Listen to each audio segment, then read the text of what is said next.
Hi guys, welcome to the Wayhoo video channel. Now, I would like to introduce to you Wayhoo's new strip light. Cutting-free and welding-free strip light with built-in PIR Motion Sensor. The pluggable blocking switch design is easy to install. Just connect the power interface, and as long as people are within the sensing range, the strip light will light up.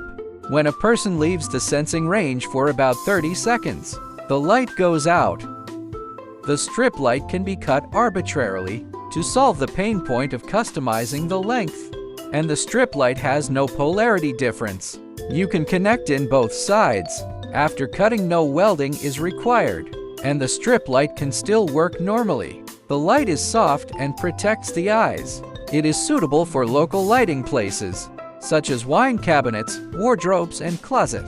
Thank you for watching this video. I hope I can cooperate with you guys in the near future.